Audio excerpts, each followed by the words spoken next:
Hi everyone, welcome back to Growing Pains. It's me, Brenda. What's up?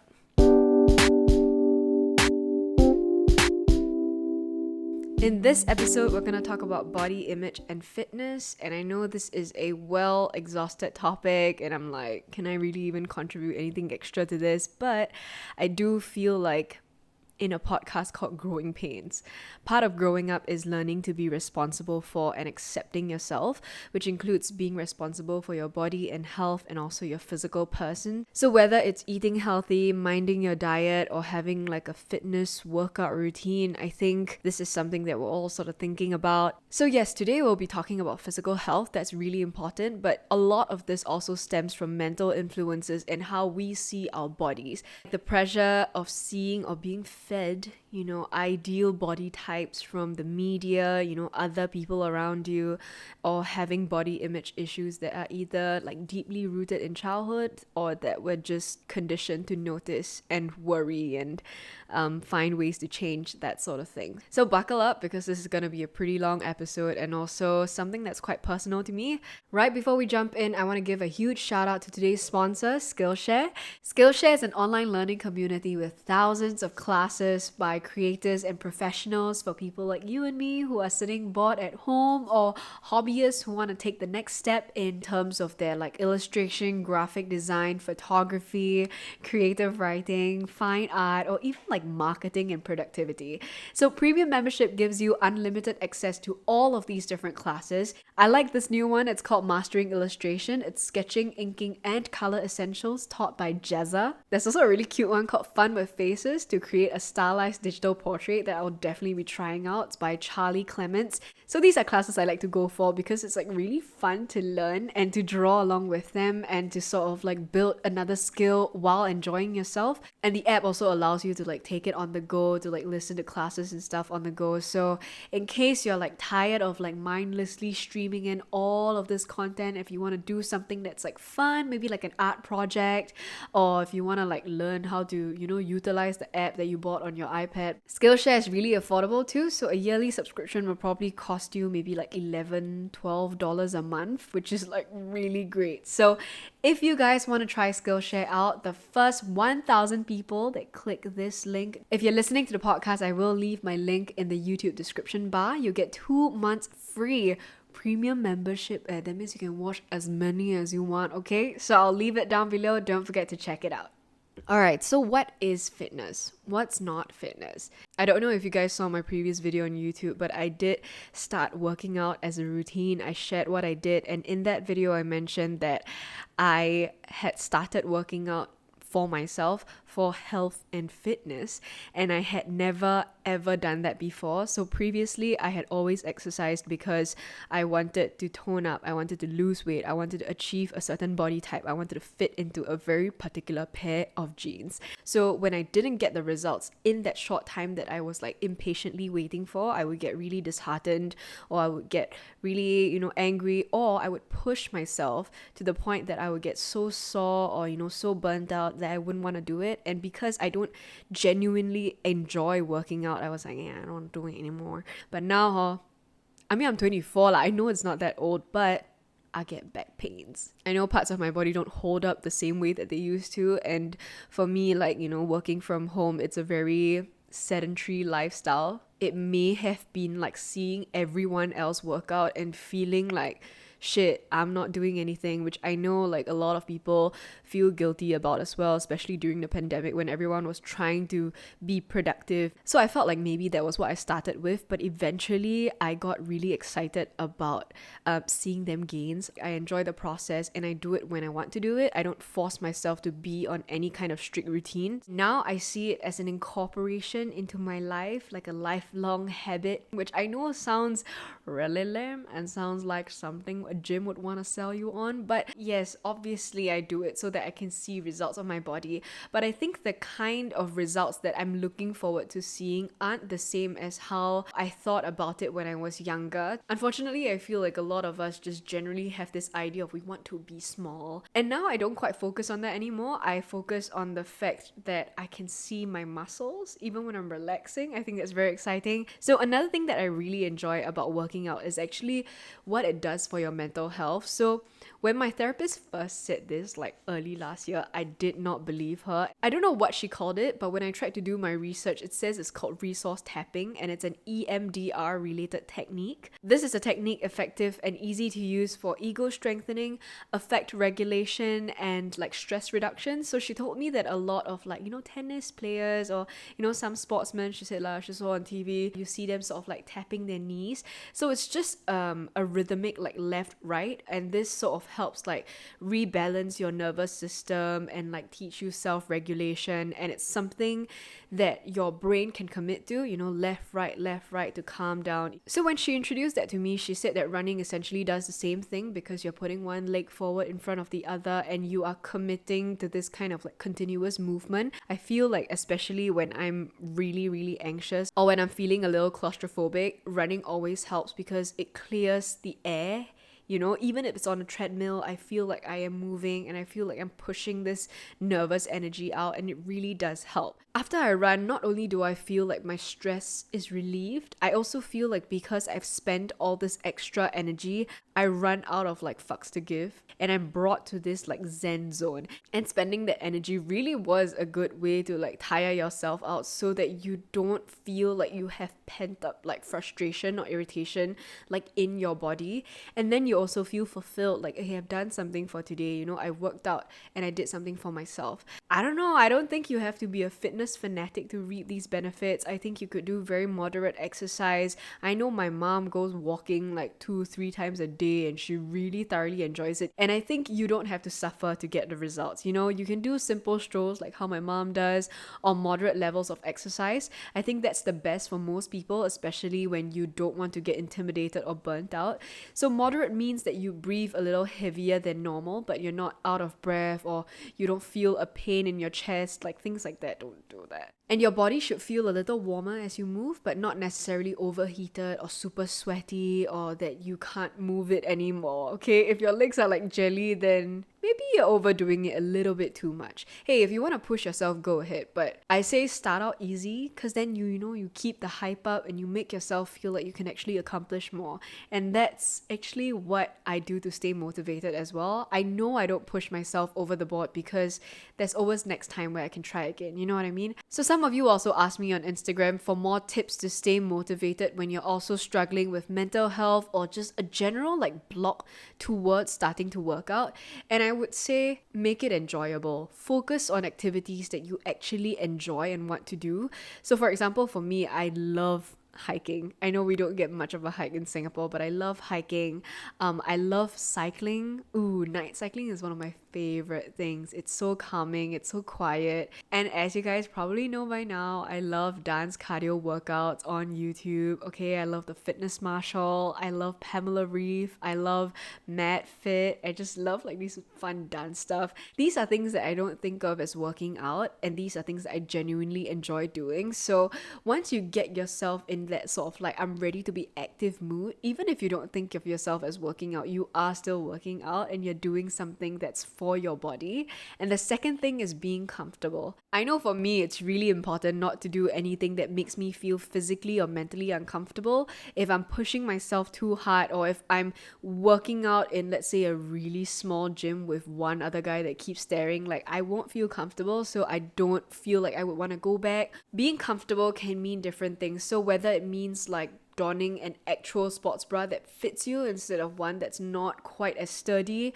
or finding a space where you can work out with a friend. Find something that makes you feel comfortable, even if it's doing like a workout in your room by yourself, so you don't have to feel a little shy about like doing a workout in the living room or in like a public gym, for example. Next thing is to remember to reward yourself, either by praising yourself, looking in the mirror and being like, I worked out today, I look hot as shit, or rewarding yourself with a meal, with a snack, with something nice. When I was younger, I wouldn't want to reward myself with food because I'm like, then I would have wasted my workout.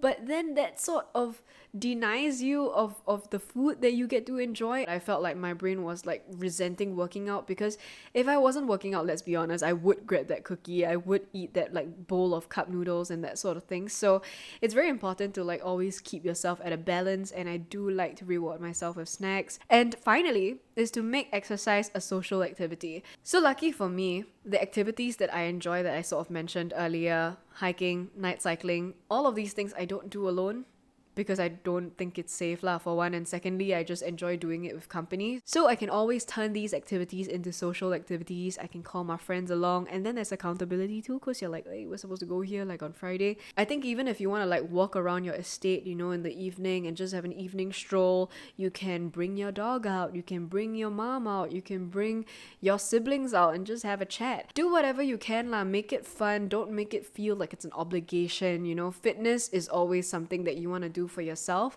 and even if you don't quite believe it right now, if you keep on working towards it and you keep on working towards enjoying it, I think you will. And to be honest, I've been there. My intentions and habits of working out has always stemmed from an insecurity. Sometimes these insecurities can stem from yourself, you know, realizing that, you know, this is something I should be insecure about, or having a comment passed at you that you're like, oh shit, I didn't know that. I think every individual experience from like childhood, you know, our upbringing and who we surround ourselves with do play quite a big role into how we see ourselves, what we think is the ideal body image, and how much we want to achieve the ideal, if that makes sense. We can say that all bodies are beautiful and try our best to believe it, but sometimes it's really hard, especially when it comes to applying it to ourselves, because we've been trained and conditioned to associate beauty with the certain beauty standards that we've been brought up to believe are the ideal, like thinness, or, you know, certain Asian beauty standards, especially like fair skin, big eyes, like, I don't know, small nose. Let's have a really, really small waist, but really big boobs, and then a really big butt. But let's have small thighs though, small calves and thigh gaps. These standards are so unrealistic and so oddly specific in every single aspect. Even if it's something that you don't necessarily care about, it still gets kind of pointed out at you. I just want to throw this story in like right now because it's really, really funny and it's been on my mind for a while. And I hate that it's on my mind, but I went to an aesthetic clinic and they were kind of doing a consultation on my face, and the doctor sat me down and basically pointed out everything that was wrong with my face and, you know, what I could technically want done. And so she looked at my forehead and she was like, you definitely want fillers though, right? And I was like, huh? What's wrong with my forehead? I think my forehead's okay. What do you mean?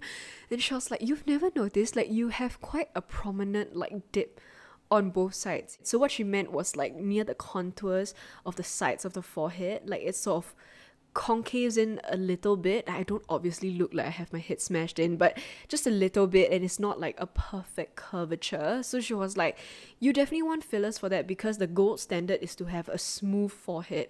And I got so shocked because, trust me, when it comes to like self-hatred, I've been through the whole shebang. I've hated on like every single part of my body, but I've never thought about my forehead before. And I was so genuinely shocked that she pointed it out. That I was like, should I get it fixed? Like, huh? I've never seen a problem with it. Like, I just told her straight up. I was like, I'm fine. Like, I don't want fillers on it, I think. Should I? And the stupidest thing was that I just kept doubting myself. So in these past like 24 hours, I have been noticing it a lot more, and I'm just like, should I be angry at this lady for pointing it out? I mean, it was a job to point it out, right? To see what could be done to my face. But dang, like, it's really something that you cannot avoid. There's just gonna be something on your body that doesn't adhere to the current beauty standard, to the current like gold standard. And I'll admit, it's really tough to not want to adhere to it because pretty privilege is a real thing. And it's definitely harder to get your foot in the door with, you know, job opportunities, anything, social life even, if you don't look quite as good. And I can attest to this, you know, I am literally exhibit A because growing up I was very ugly, and I'm not being humble or whatever lah. I was really, really ugly. I started wearing glasses when I was 3. I had eczema around the same time. I was very short, and I was also really skinny and really tan then, and I had small eyes. And then I had like my bout of teenage acne. You know, like, I've been through the whole shebang, and trust me, I had to win a lot of people over with my personality, because if not, then I really wouldn't have friends. And then suddenly in university, like, I started dressing up, putting on makeup. I think I may have lost like a little bit of weight, and, you know, you could wear your hair down and everything, and all of a sudden people just treat me so differently. First of all, I've never been labeled like dumb or bimbotic my whole life until university, which I thought was kind of interesting. And I got away with a lot more shit. You notice, like, as someone who never got away with anything, you're like, oh, what's going on? And I found that people were definitely more interested to get to know me. Even random stuff like applications for halls. Like, I think I was like almost 3 weeks to like a month late in submitting the application, but I still got it like within 2 days.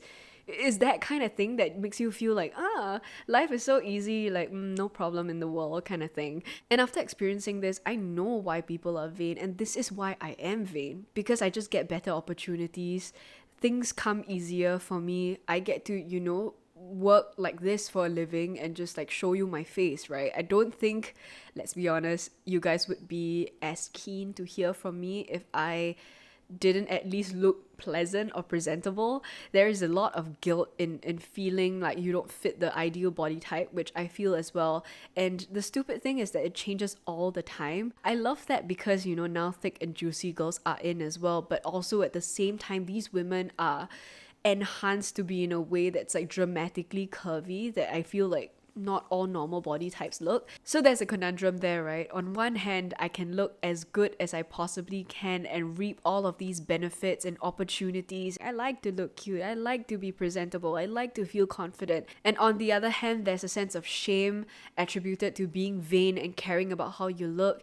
And a part of me does feel like I want to stop caring about how I look. I don't want to adhere to society standards that are more often than not placed upon us women by men, and measuring our success by our ability to achieve an ideal body type or a perfect face. I didn't realize just how many of us were feeling the exact same way about our bodies, even though all of our bodies come in different shapes and sizes, and just how many people feel so alone in feeling this way because we're not talking about it for fear of judgment or shame, or being ridiculed for being like very superficial or vain. Only after having like several heart-to-hearts with like friends and also seeing the people that are willing to open up to me and sharing, it's only now that I realize how many people struggle with their own body. And it's something way past the superficial, it's not about vanity anymore. It's truly about how you want to present yourself, how you want to be regarded almost. Yeah, I'm just gonna share my experience of growing up with this particular body, the body image issues that I've had and how I came to eventually accept it. I feel like currently now I am accepting it the best that I ever have, but I still feel like I have quite a long way to go. So this is a trigger warning for eating disorders, body dysmorphia. Yeah. So I'm better with it now, but I think the biggest issue that I've always had with my body was like my height and weight. I think like being in a girls' school, and especially in an elite and pretty like competitive one, like the climate was just not great. Tumblr was poppin'. I know you youngsters, oh my god, I sound so old, wouldn't really know about the Tumblr culture, but it was like cool and I was like into it, and there was a lot of like thinspo and a lot of like glorifying of self-harm and like anorexia, especially when it comes to like eating disorders. So I was also doing cheerleading at that point. So because I was shorter, I was considered to be one of the flyers, right? And for flyers, if you don't know, it's just the people that were being lifted up in like stunts and stuff. So I felt so bad when I realized that I was maybe like 44 kg, but everyone else had said like 38, 39, 40. So I felt like, oh my god, like I'm heavy, and I didn't know if it was my bones or I didn't know if like it was just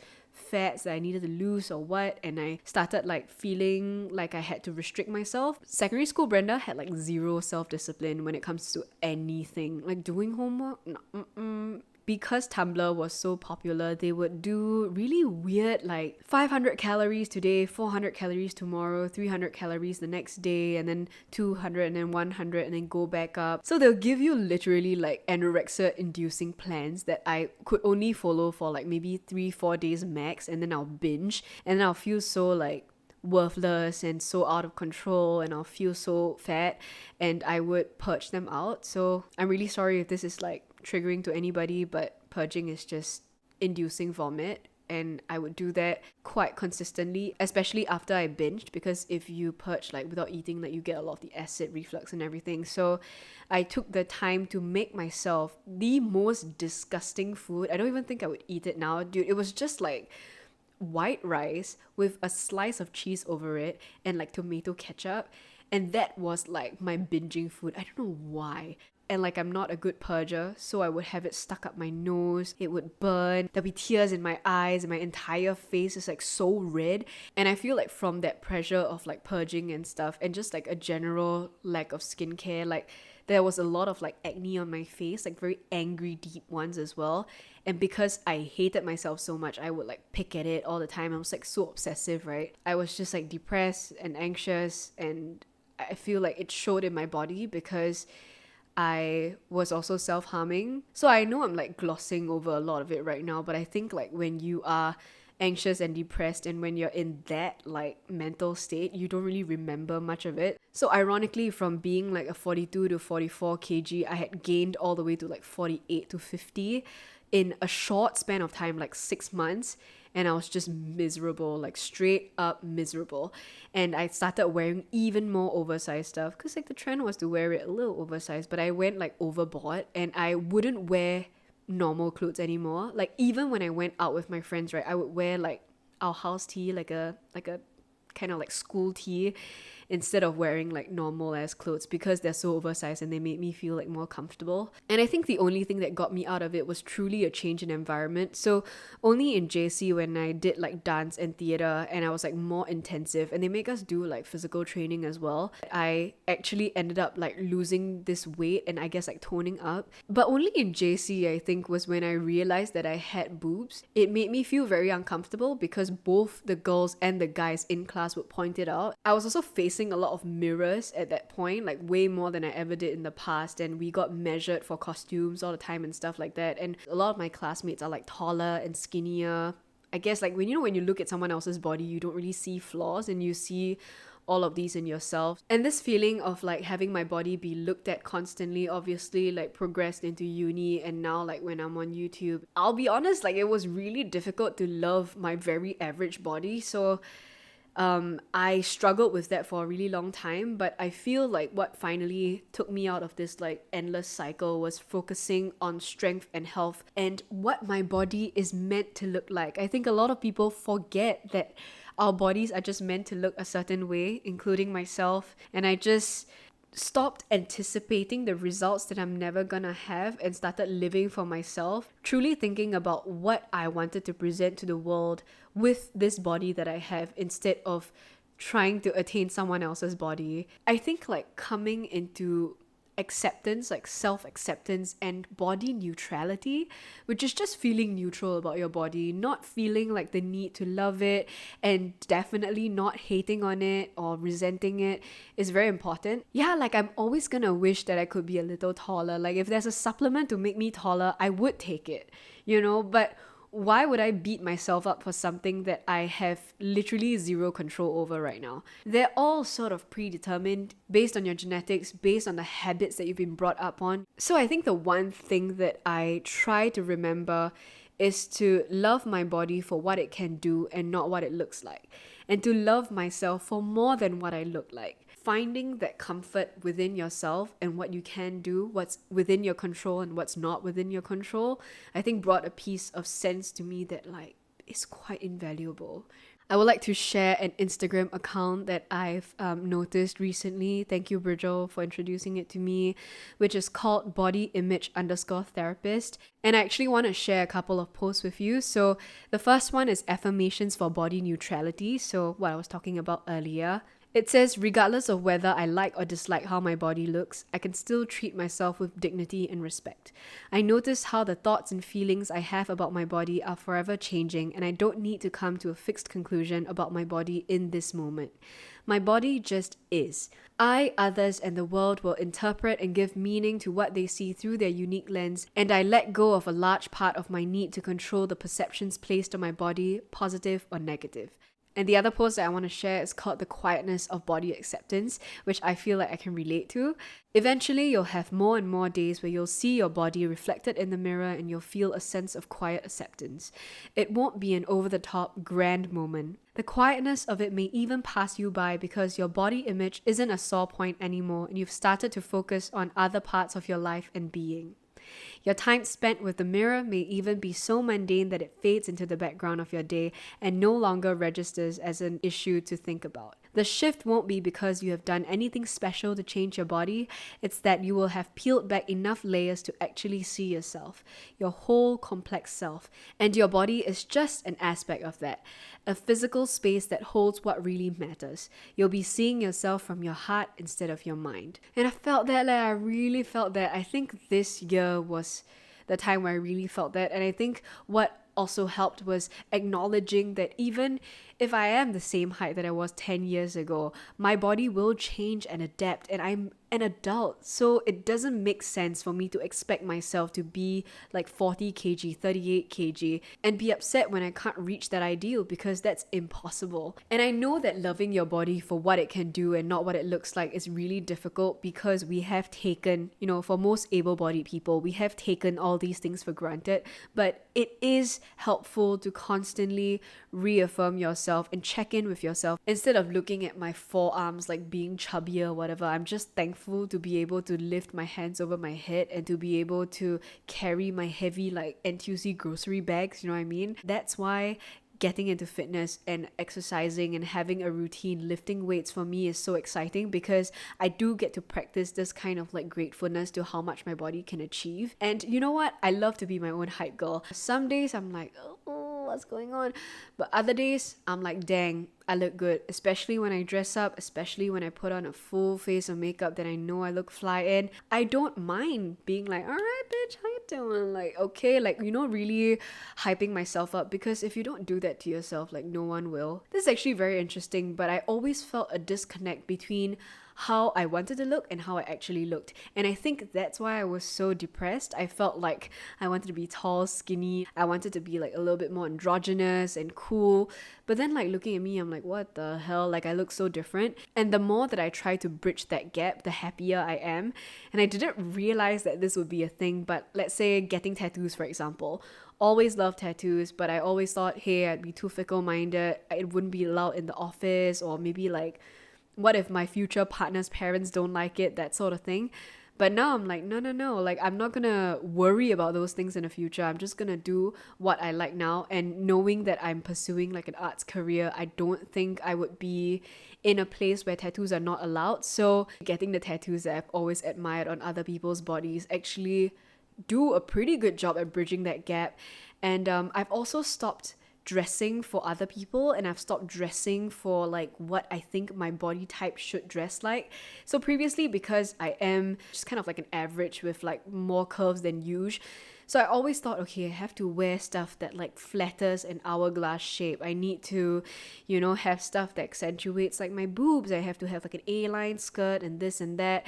And I shouldn't wear long jeans, and I shouldn't wear stuff that like hugs my legs the wrong way because I have like chunkier thighs. Why am I choosing to wear clothes I'm not as excited about, and I'm choosing not to wear the stuff that I actually love? Especially right now, I'm not in a school or work environment. I can wear literally whatever I want. And also, I don't have the constraints that I used to have of like budget or accessibility even. I'm able to shop around and look for cuts that flatter me but are still in the style that I like. And outside of work events, I no longer feel like the need to even put on makeup anymore. Especially with my close friends, they don't really notice whether I have makeup or not, because they're just like, oh, that's just Brenda. So yeah, I think it really helps to surround yourself with people who hype you up and who value you for more than just your appearance. Sometimes you just need someone to tell you it's fine, don't overreact, don't overthink it, for you to be like, all right, I shouldn't, right? Someone to balance out like the negative voices that you sort of come across. I also like to follow and hype up women whose bodies look a little bit more like mine, you know what I mean? Or just, be readily accepting of the fact that yes, these celebrities and influencers have a lifestyle where it's really just like to amplify their beauty. Like Kylie Jenner, for example, like she's beautiful, and sometimes I do look at her and I'm like, dang, like she started out like that and she could look like this, like whoa. But then it's like, bro, she's got like millions of dollars to work with, a full team to help her look glam, and like Photoshop is still a thing, you know what I mean? So even I Photoshop my photos, like come on. Everyone has their methods of like looking better online, whether it's posing, makeup, or Photoshop, But off that tangent, like I said, like to follow and hype up women who look, thicker, juicier, a little bit more like me. So loving Megan Stallion has been like a really good thing for me inside and out. I love her music, I love her style, love her makeup, love her vibe. I just think she's such a cool woman. And to look at her like really claiming her sexuality and being such a boss ass bitch, I just look at her and like, wow. Yeah, I'm like big on positive reinforcements. I think it's very important to like show your friends love and not to do that whole like, I hate you, like so skinny, oh my god, eat anything also cannot get fat, like kind of vibe. I think it just like either promotes like jealousy, or there's some kind of like backhanded compliment in there, or you never know if they're having like unhealthy habits to sort of keep that up. You might be like encouraging them even more. So that's just not how I roll. And you know, encourage compliments and love between each other, and don't say things about your own body or about yourself that you would never say to someone else that you care about. Is to treat yourself like how you would treat your best friend. For me, this was quite like a revelation, because I was like, dang, I would never say half of these things that I think about myself and actually say to myself, that I would even feel comfortable thinking about to my best friend. Like, why am I saying these things to myself? Why am I bashing myself up for something that I know is not my fault? You're gonna have to build a habit of doing these things, of checking yourself when you are thinking these things. I think we could all afford to be kinder to both ourselves and the people around us, especially because like society is already against us in so many ways. You know, we gotta stick together and love ourselves and value ourselves for more than like what we physically look like, you know, that day. Moving on, I'm gonna be hanging out with my little brother Daniel. He's an NS boy, you know, so he can only film on weekends. So we're just gonna talk about body image issues for both guys and girls, and some of our shared history, our woes of not having a perfect body. Let's go. Oh, I'm a little nervous. Are you why? Don't be. So this is my brother Daniel. I think you guys have seen him in the latest one, us making pasta. I would like to formally apologize to you because I was really like neurotic. Yeah, I was really hurt. I had to edit after my editor because like I still felt like we had left in like too many things were like too harsh. Yeah. You know? I was like, oh no, like why am I so fucking mean? And he is like one of my best friends, so I thought we could just sit down and talk about how different it is for a guy and like some of the common sort of like body image issues that we share, because we have the same genes. I don't really care so much about my personal like body image, but it does affect my confidence a lot. So do you think there are parts of you that you don't actually mind, but you're made to feel like you should care about it, or you're made to feel bad about certain things? Yeah, definitely. My height is one of them. You know, I've you know, for a very long time I've always thought that oh no, I don't like being short. But the more I think about it, I realize that it's not that I don't like being short. I don't like that everyone is taller than me. Fair enough. You know, like when I'm by myself, I don't think to myself, God, I'm so short. And like, you know, I don't start to have confidence issues. It's only when I realize when there's people around me that are like, you know, either taller or like buffer than me, I just start to feel a little insecure about it. For everyone listening and watching, would you like to like share your height? Last time I checked, I was 164. That's okay, what? Yeah, but like, you know, as a guy, you typically Oh, want to right. be like at least 1.7 something. So it's like, ugh, I'm always the shortest one in the group. No one ever says anything about it. It's all just like, you know, self-inflicted. Hey, hello, no. Yeah.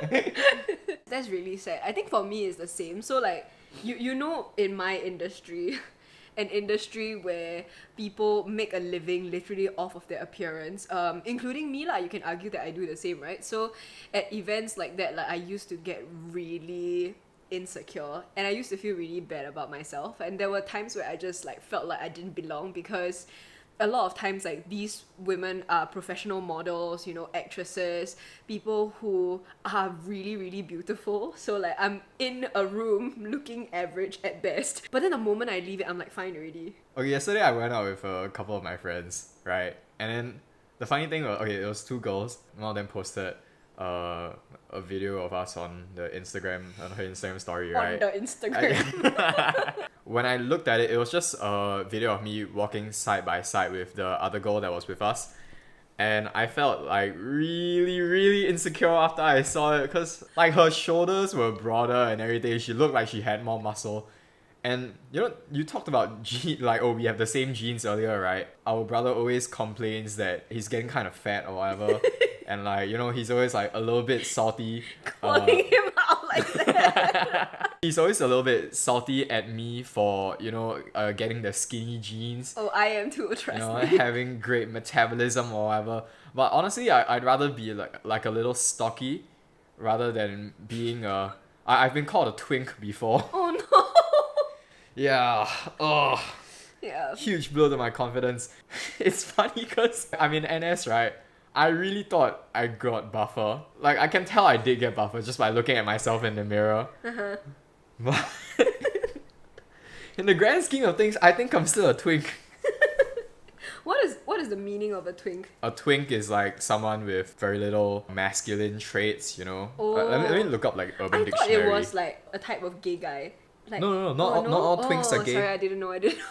I am a little jealous of you like getting the fast metabolism because I have mummy's body, which is like very petite and very like stocky lah, and she like gains and loses weight very, very quickly. And it's my face that gains the weight, you know, it's my like lower body, like my stomach area that gains the weight. You're very carb sensitive. I am very carb sensitive, but I don't care because I love carbs. And to be fair, both of our parents are on the shorter side. My mom's like 1.5, my dad's like 166, 167. So how do they expect us to be like 170? I don't know how, yeah. And they always like, oh, mom Blame. especially always complains about, you know, our height or whatever. It's like the apple didn't drop very far from the tree. Yeah lor, like Is pot calling the kettle black? seriously, she'll ask us like, she's like, why y'all never go? Like, not like I don't feed y'all, blah, blah, blah. Then we're like, hey, look at yourself. Yeah. There are no procedures that you can do other than like breaking your shins into half and Oh like my god. installing metal. People like, do that? Yeah, metal connectors. But then you have like extra long shins and bro, like you break your shins just to be able to add that like 3 cm. I don't think it's worth it, dude. Ain't worth it. The reason why I look at you and I've honestly never thought you were like short. Like even now looking at you, it doesn't register because you're very Is it because I'm skinny. taller than you? Yes, but also because like you're very lanky, proportionate, you know what I mean? So you don't look like you're short because like you're a little chunkier or whatever. I think my head is too big. Like metaphorically. No, literally. It just makes my shoulders look narrower. No, I think you have like a winning personality. And I Oh, think thank like you. that's what you like see in the people that you love and you care about, right? You don't like really focus, like hyper focus on their appearance. You're just Yeah, like, same. actually you're a great person, I what? started gymming when my friend invited me to go gym with him. Mm-hmm. And at first I was like really hesitant because like, oh, you're self-conscious about your body because you don't go to the gym. But you don't want to go to the gym because you're self-conscious about your body, you know? Yep. Yeah, so at first I was really hesitant, but then when I went with him, I started getting like really addicted because like the feeling of progress is very rewarding and motivating.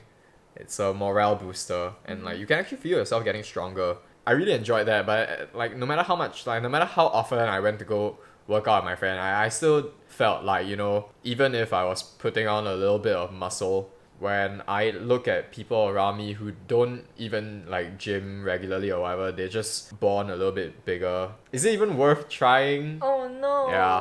What I'm self-conscious about my body image is that I'm like really painfully average.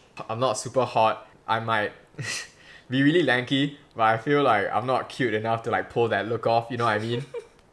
I think you are. I think you could. Actually, I feel like very much the same way also. So I feel like I'm like Like not hot. yeah, I'm not like a hot supermodel sexy hot. bitch. Yeah, I know. So I just feel like I'm very like stuck in the middle. Yeah. Yeah. Ever since like we were young, right? My mom gave birth to 2 sons, you know, this brother and the other brother. Both of them entered like baby competitions. Baby competition. They all won and shit. And then like when I was born, I didn't even enter. And I asked my mom, why didn't you enter me? And she's like, you wouldn't have stood a chance. Like and like we all ended up growing up with eczema. So I feel like yours was probably the worst. Do you Oh my think? God, Mine was yeah. pretty bad too, but like I think I was the first one to grow out of it. So like ever since then, and I think because I am a girl, like a lot more beauty standards are sort of like placed upon me. So when we were younger, like my aunts and my cousin were already like talking about double eyelid surgery before I even knew what it was. What They'll is be this, like, Korea? no, they were really like, you're just gonna get it done because every woman in my like father's side of the family has gotten it done, and everyone like loves it, and they think it makes them look way more awake, way more like put together. And single eyelids are not a trait that is desirable traditionally in like Asian culture. Like you want your eyes to be big, you want to be like, you know, fair skin, blah blah.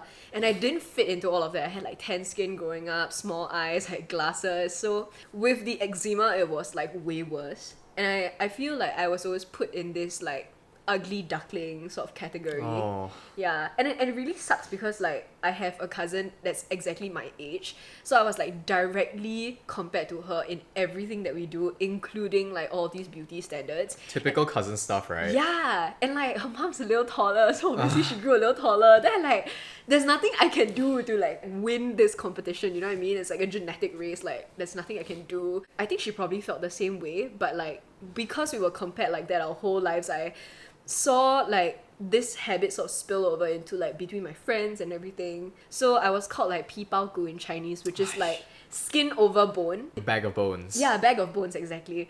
And then when puberty hit, like suddenly I was too fat. Like suddenly I was too chubby. I'm growing, like gaining too much weight. Need to lose. And every time I eat, whether I'm at like my grandma's house or whether I'm at home, like Someone will have something to say. yeah, someone would say there's too much rice, there's too little food, like there's no like right amount of portion of food that I can eat. Anything that I reach for and I grab, they're like, are you sure you want that kind of thing. So I think like for me it was like shittier also lah. After the double eyelid surgery, I guess, then suddenly it's like, oh, you look so much better, oh look at you, you're losing weight, even though like that was the one time I lost weight. You remember at literally our grandma's funeral, all anyone could ever talk about was how much I lost weight. My cousins and my aunts were like nudging me, being like, what's your secret? And I was like, Grief. yeah, heartbreak. My then boyfriend and I had like just broken up. Then suddenly like my grandma is gone, you know. So Really suddenly. yeah, it was not expected. So like I was really like not feeling okay. So to be congratulated at the result of like something so dark in your life was like really screwed up. Did you feel the same way? Like did you feel ostracized for like Because of my eczema? yeah. Pretty sure there were instances where that occurred, but at the time when I was still a child, I didn't start getting self-conscious about it. Wow. I lived a very carefree life. Yeah, very bubbles, yeah. My mom brings up my eczema when I had it, like every day, multiple times a day, all times a day. She'll always be like, don't scratch, don't do this, remember to put on your cream, like stuff like that. So she'll Yeah, always, me too. yeah, remind us of it. And then in school also, like, That's the classic like eczema experience, like, oh no, what happened to your neck? It was on my face, my neck, my arms, my leg, basically everywhere. yeah, actually yours was like quite It was bad. real bad. Yeah. For me, I know like having eczema affected my self-confidence really badly because imagine like your fucking opener in like primary school is not contagious. Like it's a really shitty way to introduce Yeah, yourself. I've had to have that conversation Yeah. before. So it's like very difficult to explain that to a kid, and I think mom never took the time to explain also. Only until I grew up a bit older into like my uni days, then I realized that eczema is super fucking common. Yeah. 1 in 5 Singaporeans have it, you know. Growing up, I felt like I I was was the the- only one who had it. Yeah. But to be fair, I think like we were the only ones that had it like that bad. True. It was really severe though. Yeah. Yeah. Does your eczema like still pop up from time to time? I had eczema flare-ups on my knuckles and everything, and on my so hands. We kept getting asked to do push-ups, and the floor is like really dirty there. And then you're like, sir, please don't. Yeah, and My I had hands, to they're itchy. just to inject a little bit of positivity. Okay, right? okay. I thought about it for a little bit. The reason why I never really felt self-conscious about my eczema, at least in primary school, was that I was very lucky to have friends and like surrounded myself with people that never brought it up. So sometimes I didn't even realize It was something to feel self-conscious over, That's good. like having eczema. Like just a physical Like physical, discomfort. yeah. It wasn't doing anything to me, like mentally or emotionally. I think mommy probably made me feel more self-conscious about it than like the rest of my friends. God bless her heart. Yeah. I love mom, but like she's very quick to point out physical things about Yeah, us. that's true. Our height, our weight, our skin, Yeah. my features. When I was 5, she told me that like the way my lips are set, because I have this like line here, it means that I'm very prone to spending money. What? How can you tell that to a 5-year-old kid? She's like, look at mine don't have it. Means I'm very good at saving money, but yours have. And I was like, what the fuck, mother? And I was so self-conscious about them. You know, I kept trying About to spending Google it. money? Oh, your lips. About my lips looking like I don't know how to save money. She's like, you spend so much money that you won't have any money left. So I kept doing this as a kid, like pressing my lips down to stop this like Cupid's bow thing like from flapping up. And I was like, what the hell? Stuff like that lah, you know, like stupid old wives' tales. Yeah. I was like, why the hell did she tell me these things? Then now it's like, I cannot unknow. Our mom is someone that also is quick to point out stuff that's wrong with herself. So she's not doing that to like bring us down. She's just being very, very honest and observant. Yeah. But I think the point that you brought up about your friends not pointing out your eczema is very important, because like as I grow older and I left school and everything, I realized like I come to terms with my body and how it looks, and I accept the way I am like a lot easier when there's no one pointing out what's wrong with me. I think it's very important to surround yourself with people who compliment you for things beyond how your body looks, and also doesn't point out stuff like that lah. So I used to have a couple of friends who would quite obviously like stare me up and down, do the big like, girls like to do this, they will look from your top to your bottom and then to your shoes and then back up, even if they're like kind of talking to you. That's such a mean girl's it is move. But a lot of times like they're doing this to sort of like see if you've gained or lost weight, like check out what you're wearing, where are the things from, how much they probably cost. Like those kind of people I no longer hang out with. Even if you are not participating in that, you're not returning the gaze, or you're not, you know, doing stuff like that, like pointing out where things are from, you know, on someone else's body. If you continue like receiving that kind of feedback, or if you keep getting comments like, oh my god, babe, you lost so much weight, or babe, what happened? You look like you gained weight. Yeah. Even if they mean well by it, like, oh my god, congrats, you lost so much weight. It's like, I was trying to talk to you about something else. Yeah. So I think if you are the kind of person that like does this out of habit and you don't know that it's affecting people, maybe you can sort of shift your compliments to like fashion, like sense of humor, you know, what they say and like what they're doing with their lives, like purposefully, because you always make the recipient feel very self-conscious. You never know like what someone else might think about their own body. So like I said, like when I lost a lot of the weight and people were congratulating me, I felt like I needed to maintain this misery to like keep up with what people thought was a successful change in my body. Just now you mentioned something about like calling attention to something that you weren't even thinking of, right? Yeah. You kind of did that to me. Oh no. Like I thought my skin used to be way clearer, and then I think I specifically remember we were on the bus one day going back home, and then you mentioned that I have a lot of blackheads on my nose. And like I didn't even know what blackheads were.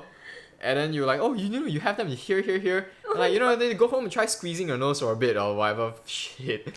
And I tried it and like, ew, what the hell? Like, this like I popped the blackheads out. You opened Pandora's box for me. I can't stop thinking about it. I can't stop looking at my face in the mirror and be like, shit, are there blackheads? And now I keep squeezing my nose. That sounds so weird. I keep squeezing my nose, trying to get all these like blackheads out, even though it's completely natural and it's better if I just left them there. I know it's better if I just left them there, but now that you brought it up, I feel so unclean, and I know that they're there, and I keep, you know, trying to get them out, but that keeps ruining my skin even more. Oh my god. And now my face looks like this. I'm so sorry. If there's one bell sorry. that I could unring in my life, it would be that. I'm really sorry. You know what? Same fucking thing happened to me. That's why I did it to Real- you. And I'm real really, shit. really sorry. So when I was 15, 16, right? My friend leaned in super close to me and she was like, you have a lot of blackheads. And then I went home and then I squeezed my nose.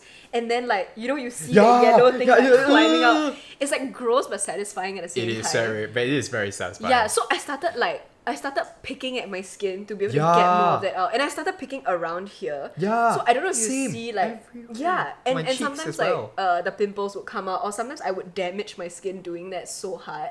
And you know when you do that with your fingers are dirty and so they'll cross-contaminate. Because like dirt gets trapped under your fingernails super easily, right? Yeah, and even when you like wash them with soap and everything, they're just like not 100% clean. So they get bad and then you just want to do it more and more. So like I literally had like really big black inflamed blackheads that turned into pimples like here. The more you fixate on something and the more you try and like fix it, like don't ever pop your pimples. That's the first like number one rule. Like whatever it is, just like leave it there. I do it every time. When you pop it prematurely, it gets like darker in color and it stays there for longer. Yeah, so those are called acne scars. So I guess that's one very poignant example of why you shouldn't point out what is wrong with someone. Yeah. I feel really bad. I'm so sorry. It's about okay. that. But I guess like that was quite many years ago, right? Yes. 3 years ago, 4 years ago. And Yeah. I think that was when like I was also getting a lot of these comments and I didn't realize like how harmful they can be. So now like I really do take like special, and I have to stop myself because this is how we were conditioned, this is how we were trained, right? You look at someone and immediately you go, they like suddenly got like a lot skinnier, or they suddenly gained a lot of weight. But you need to stop yourself because like that thought can just end with you right there instead of like passing it on to the person or saying it to someone else and creating gossip. When I gain or lose weight, I know.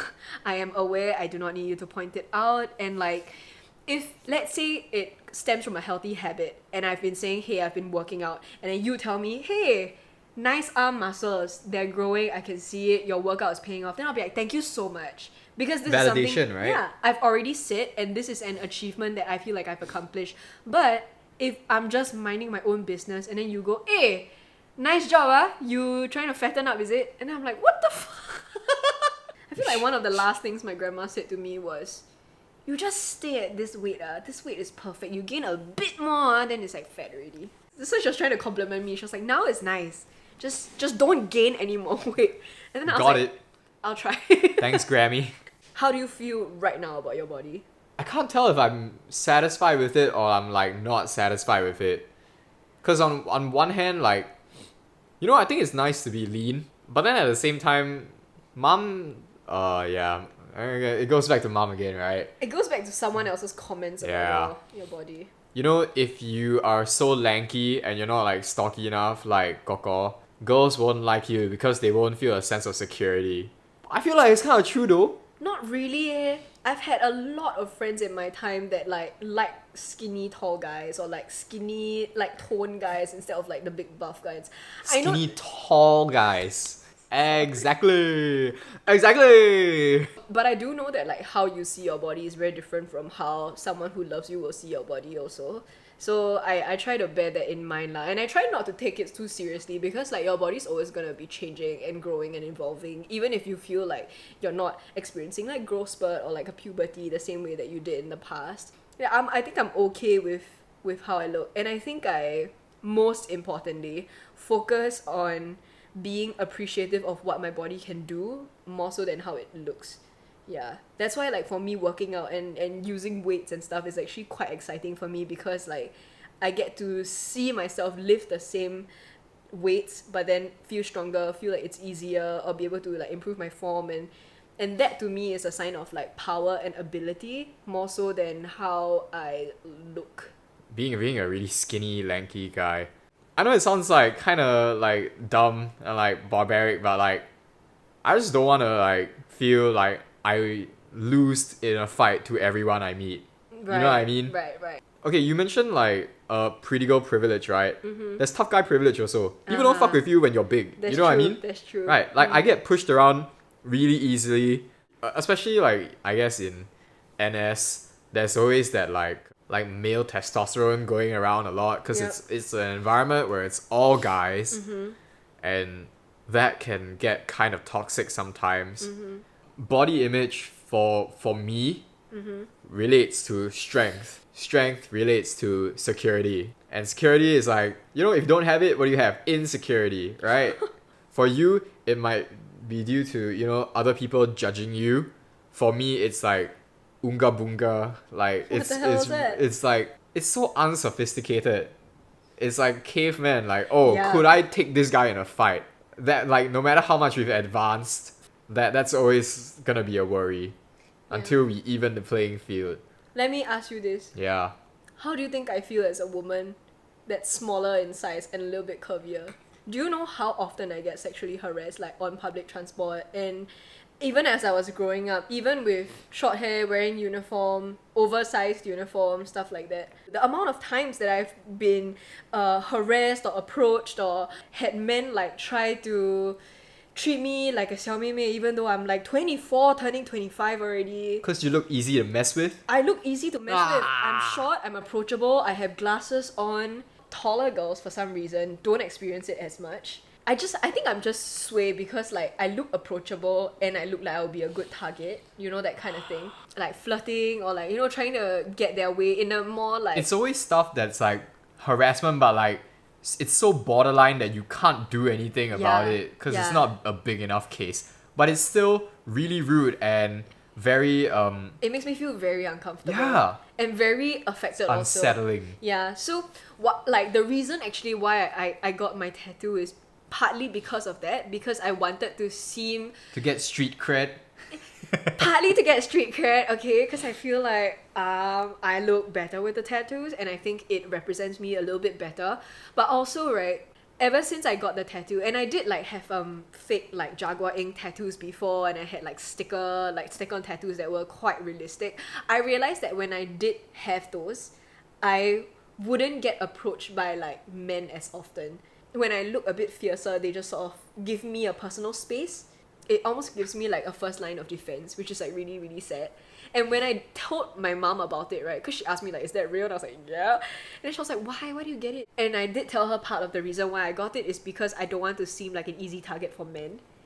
You know what? She got it there. She got it almost immediately and she was like, I get it. That's good. And I don't want anyone that's like listening or tuning in to think that I am doing all of this to deter men and to seem as unattractive as possible to men.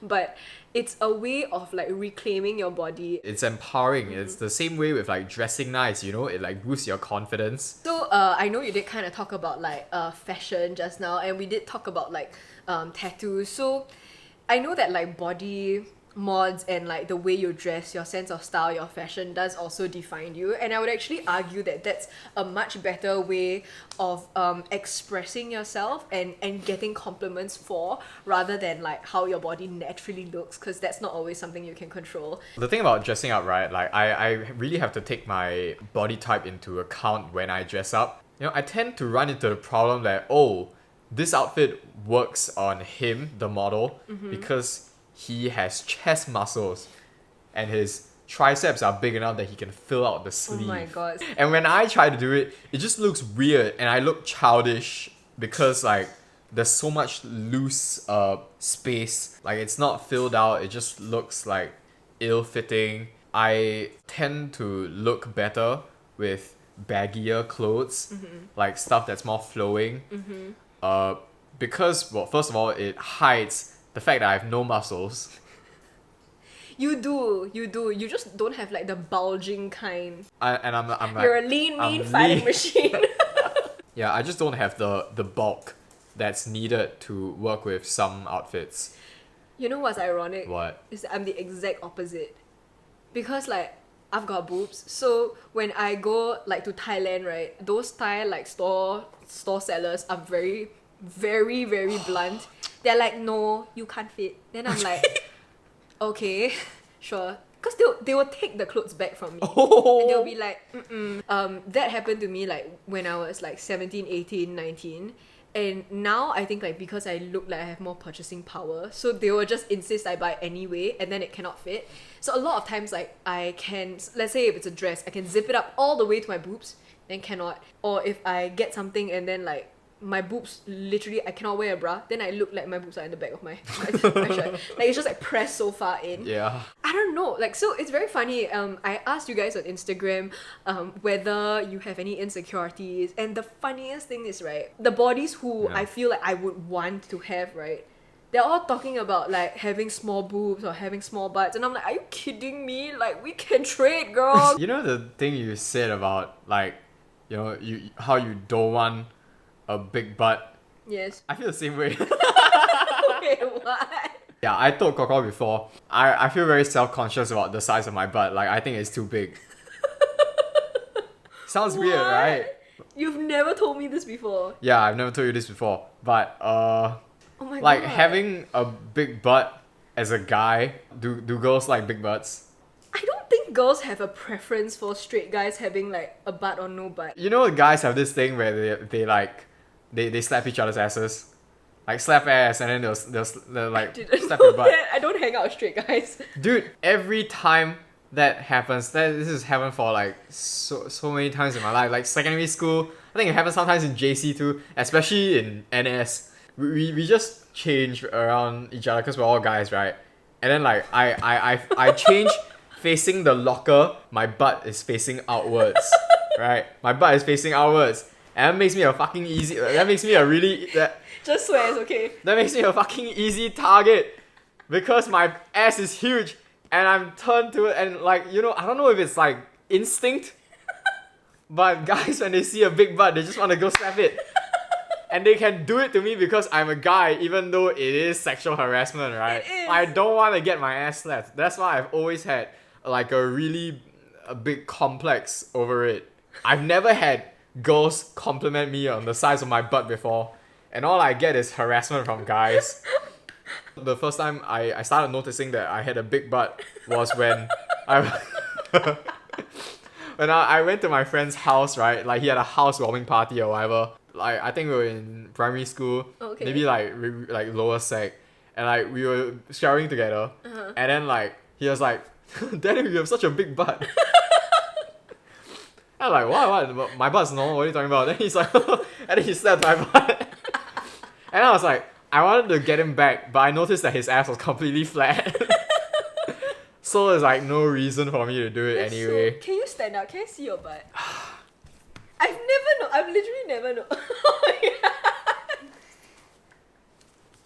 It doesn't show that well on camera because I'm wearing admin shorts and they're black. But like, dude, even mom commented on it. Cause I was walking around, like I came out of the shower and I was just wearing underwear, right? Or I think I might be walking around naked. And then she was just like, 你的屁股比姐姐更大嘞. Which translates to, oh, your butt is even bigger than 姐姐's. I think she said something along the lines of, oh, if only 姐姐 had your ass. It's jarring, right? Because the rest Yeah. of me is so skinny. I think so. And suddenly I got a a fat ass. I just don't like, you know, People the pointing it out. ramifications of it. It's like, oh, suffering from success. Oh my god. And damn, I didn't know you had a juicy ass. So it's very funny because like I also have a juicy ass. I think it's a genetic thing. But I Yep. think it's probably more prominent for you because you're skinny. And also because I'm a guy, True. it's like a little unnatural, We're I twins guess. lah, bro. That's why. Juicy ass club. So yeah, it's damn funny because like Mavis doesn't have a juicy butt, so she calls my butt juicy butt, and then I call her butt pancake butt. But the thing is, like, it's kind of nice because we both love each other's butts, like the way it is, and I don't feel like anyone's butt is better than the others. You know what I mean? And okay, let me ask you this question: do you hate small boobs? Oh, I remember you asked this question on Instagram before, and you got a comment from a guy that was like, if we can get it, is like good enough. Yeah. I feel that way. No, I mean, like, See? of course I have a preference, right? But it's like, I'm not small boobs intolerant. Yeah. You know what I mean? Like, when I start to like someone, physical features don't matter all that much. It Same. really don't. Yeah. It's about, like, how they make me feel. Exactly. So I think a lot of times when we think about our ideal partner, we think like, oh, we want them to look a certain way, a certain height, blah, blah, blah. You can like think about like your dream person in that way. But honestly, like when you actually meet someone that you fall in love with, like They can, exceed all of your expectations, subvert all of your expectations. They can be totally different from what you thought, but it's the way that like they are, their personalities, that they make you feel, the way you feel when you're with them, that makes all the difference. I think like it's really I've never like looked at someone I've dated and gone like, oh, I wish they had big boobs though. That kind of thing, you know what I mean? I hope that you don't hyper focus on your height to the point that you lose all of your self-confidence, because at the end of the day, like your personality and how you treat someone with respect is always gonna trump your height. I've been wondering this for a really long time because I am sort of guilty of it as well. I heard that girls don't really like it when you say stuff like, oh, I think you look better without makeup, or oh, I think you look better with glasses on. How do you feel about that? I have a lot of feelings about it. I really do like to put on makeup and do my hair and get dressed up for myself. Sometimes I don't feel like it's for myself, especially when I feel like I'm going for events or when I have a job. I feel like I have to present myself professionally. Fun little story time for all of you. So I had like an event on Zoom, right? Don't know why the event was like at 11 a.m. So I got up early, washed my face, I put on makeup. I didn't want to put on too much because it was like for skincare, and I was like, I want to look like a fresh face, like beauty, And then I put on like red lipstick and I was wearing my glasses. I'm usually like pretty self-conscious about turning the camera on for these Zoom events because I know that everyone's like looking at each other. Yep. I turned it on because the host kept saying, please turn on your camera. And everyone has their microphones on mute. So my microphone was on mute. I switched my camera on. And then this freaking host, in front of 60 other people, including the people in the industry and the people who organized it, and these are people that like I'm obviously trying to impress, like professionally. I'm trying to like come I don't like across. where this is going. She literally was like, oh, hi Brenda. Hi, you just look like you just woke up. Wait. Hey, who is this? First of all, we're not that close. I could have possibly taken it as a joke. And second of all, like, she was saying hi to everyone else and being so nice to everyone else.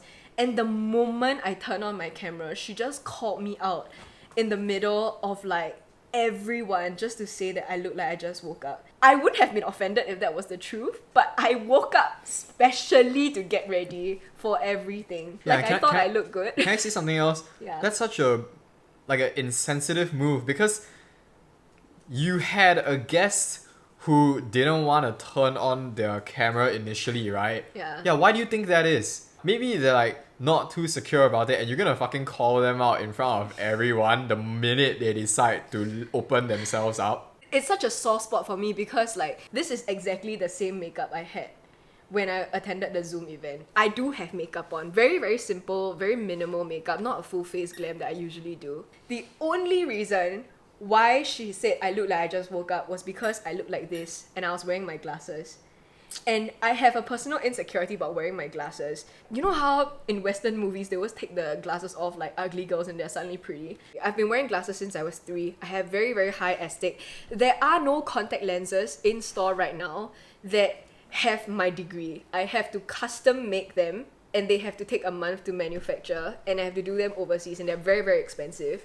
I did try and get LASIK, but like I was rejected like literally at the operating table. Oh yeah. Yeah, so I was so borderline that they were like, we can give you the decision if you want to do it or not, but your cornea might bulge and basically your eye might explode. And that was just like a week or 2 ago. Yeah. So to go through like all of that and to have anticipated like wanting to do LASIK, I cried a lot when I came back because it's one thing to have your doctor say you're not suitable for it like during the consultation. It's another to be in the netting and everything and then like be held up for hours because suddenly like one of the spare tests that they did is like just proving that you're a little more borderline. And because I am so vain, right? I would rather be blind and look the way that I do now. I had 0 myopia like growing up, so no short-sightedness. But because I am so vain, like they actually went up to 300 within 2 years. And your eyes are not supposed to be like changing in degree like as you're an adult. So as drastically as that? Yeah, it's pretty bad. Yeah, like my eyes have always been a very big and expensive problem for me. For her to like call me out like that, like first thing in the morning, like when I took the time to get ready and it was in front of like 60 other people in the industry, I had to just like smile and like just nod. I thought like because of these Zoom events, like you know you can just sit comfortably behind your screen and you can pay attention to these products and these launches and try out, you know, and listen to whatever the experts have to say. So I actually really do quite enjoy like these Zoom events. And I thought, here's my chance to not feel like shit. When people don't know who I am, because of how I look, right, they just like pay no attention to me. Like some of the bigger influencers can be really shitty like that. Not all, very, very few. I was like on mute and my camera was still on. It's not like I could just turn it off after that. So I could just imagine like the 60 odd people that were there clicking to see my screen and seeing that I look like shit when I didn't know that I looked like shit. I was really affected by that. I know it sounds stupid, you know, to someone else to be like, oh, you look like you just woke up, like whatever. But the thing is, like, we get comments like that all the time. And if you really like pay attention, right? I know our grandfather story did an episode of like Can Ask Me about people who've suffered like anorexia and eating disorders. And if you notice, right, all of them said that their eating disorder started because of a comment that was made about their body. And the thing, that's why I'm saying, like, you never know what someone is going through. I'm sure this like host didn't know that I had like such a torrid affair with like my fucked up eyes, you know, and I don't think she like truly meant anything by it. But the careless way in which like she used her words against me, right, like really affected me a lot lah. Yeah, you gotta be mindful of the ramifications of your words. Yeah. So like going back to your initial question, I think why the statement of like I prefer you without makeup or why you gotta wear so much makeup, I prefer you natural. I think a lot of times those statements are made by men in a very like misogynistic sort of overtone. So when you say like, oh, I prefer girls like looking natural, like what the hell do they have to do that? You're insinuating that girls only do that to please men, that you prefer that they not. But for me, putting on makeup, trying on different trends, trying on different clothing options, even if I am showing my boobs and my butt, sometimes I'm just doing it for myself. I don't know why it's so difficult for some men to believe, but I just want to feel confident. I want to feel like, hey, this is my body. I want to embrace it. When it comes down to it, it's really like none of your business. Yeah. And when you're dictating like, oh, I prefer it when my girl looks natural, it's as bad as saying I love it when my girl is in full glam makeup only. Because you should be allowed to be completely barefaced, to have a natural makeup look and to be full glam. Like no one is supposed to tell you like how you're supposed to look at any point in time. Yeah, definitely. Like it's a person's own freedom to choose however they want to look. Really isn't your decision. Yeah, it's really not your decision to make whether someone wants to look a certain way or not. So like even my mom, who is like the most honest and blunt person, she'll be like, you look fine with your glasses. Like even when I show other people like how you look with glasses, like they're all like, wow, so pretty, like da da da. So when my mom says that, then I'm like, okay, oh no, my mommy say I look nice, okay. So it's really like a way of assuring someone, you know, if they ask. But even when you want to compliment someone's appearance, it should never be backhanded. It should never be a preference. It should never be better. If you're a guy, feel free to compliment your friends, your buddies. Yeah, I think so. So for me, like I always compliment my girlfriends. I always do that. I'm always their number one hype girl because I know that like positive reinforcement is so important. I never do it in like a competitive, like trying to one-up them kind of way. I think it's very important to have your compliments like be very genuine and just to celebrate your friend and practice being kind to yourself as well. I know I got a long way to go lah with everything. I still have my glasses up. By the way, this comment about, you know, learning to love yourself only goes out to people who have some sort of self-doubt. If you are completely confident in yourself and to like borderline narcissism and like you think you're hot shit, maybe tone it down a little bit. Do you know that narcissists are actually rooted in self-hatred and like insecurities? No That's why way. they project. Really? Like if you look at narcissism as a disorder, it does stem from an inferiority complex. Oh, no. So it's like some kind of coping mechanism? Yes, it is. I mean, there are definitely people that are very confident in their bodies and think that they look great. But I firmly believe that everyone has an insecurity. Everyone has something that they're a little touchy about. Yeah. And if you're overcompensating for it to the point where you come off as hot shit, stop it. It's okay to be a little bit insecure. It makes you more approachable. Yeah, I think like showing vulnerability makes you more human. And if y'all notice, like that's what y'all like about me as well, that I'm able to talk about things that affect me personally, and I'm able to connect to you on this level. And it wouldn't have been possible if I was just sitting here being like, I'm perfect. Showing your insecurities makes you look more secure. You know, in the wise words of Tyrone Lannister, if you wear it like armor, it can never be used to hurt you. And that really helps, like, in the way that I come to accept my body, even if I'm faking it till I'm making it. So, like, this same host, oh my god, I got so much tea to spill. This same host, I was gonna end it here already, but, you know, surprise story time. The first thing that she said to me when she met me, right, this was in 2016, she leaned in really, really close to me and she said, do you get double eyelid surgery? Then I was like, yes. And then she was like, good. If you told me you didn't, right, I would have known you're lying because your scar very obvious. I was 20 at that time, by the way. You're 20 then? I was 20. Only 20? She was like 30. I was 15. It's like 3 boy. Wow. No, and then after that, the thing is, like, I didn't bat an eyelid. I didn't realize how blunt and how rude she was being because I was like, still, you know, usually, like, when I'm at events like that, I'm very, like, on autopilot. So I was like, yeah, it's the most popular video on my YouTube channel, like, you should check it out. And that, like, shut her up, like, pretty well. My point is that, like, because I made that video, and you know what, Dad actually said that Dad was the one who inspired me to create the YouTube channel and to make that double eyelid recovery video, and that was the one that went viral and sort of launched my YouTube career, because he was like, when you do that, right, you get to document and see your growth and your recovery. And if anyone ever tries to say that you tried to hide that you have plastic surgery, then you can be like, no what, it's on my YouTube channel. Solid. So I feel like I'm very grateful for Dad's, like, advice on that, because if I hadn't gotten it documented, I might, like, be a little more shy and a bit more embarrassed talking about it. But because I have been approached so many times, people have thanked me for coming out with the information and for showing vulnerability in that way. So it helps them as well. It hasn't made me a worse person, you know, for wear. Doesn't make me look any uglier. And it doesn't make anyone around me feel worse. Wear like armor, can never be used to hurt you. So I'm still thinking about what you said about how you didn't bat an eyelid. Like, you know, you had 4 but you didn't bat 1. So, do you have any parting words to share with the audience? For any guys watching this, we're all gonna make it. For any girls watching this, we're all gonna make it. And for any non-binary people in between across the spectrum, We're you're all gonna gonna make make it. We're all gonna make it.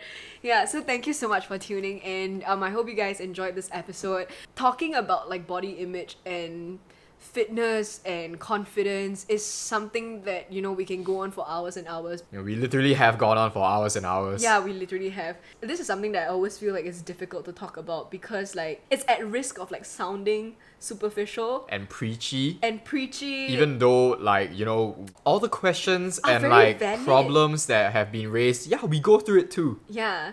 So I just hope that, like, you know, anyone listening will realize that it's really so common to feel like there's something wrong with yourself. These are just growing pains that we really have to come to accept. I feel like a mark of growth for me was really, like, growing out of dissatisfaction about my body. And like I said, this is something that I really, like, stick to, like, appreciating your body for more than how it looks and, like, what it actually does. So yeah. I hope you guys enjoyed this episode. Thank you so much for tuning in. This was my brother Daniel. If you'd like to be guest starring, please let her know. You don't have to shout. Would you like to come back? Yeah. This was fun, yeah? Yeah, I'd like to come back, but I need to make sure that people like me being here. Okay, so just let him know if you like him. And if you want to hear more of our, like, extra juicy story times, because we have been talking for literally, like, 3-4 hours. Yep, and a lot of it's getting cut out because it's not relevant. Yes, so if you'd like to hear more of those stories and more of our, like, conversations, like, you know, going segue-ish, please do come on to our Patreon. Me and my co-producer Waity, we did start a Patreon from, like, last episode onwards because we want to be able to afford, like, proper mics, you know, for each of us. We can also hire people to edit to make these episodes, like, come out faster. So there's a lot of work to be done and the funds will help. You know, a little bit goes a very long way. So don't forget to check us out. You can sign up, get that, like, extra content bonus. So join us in 2 weeks' time where we'll be back with a new episode. But this has been Growing Pains. I'm your host and producer Brenda Tan, and this episode was co-produced by Chow A.T. Goodbye. Bye-bye.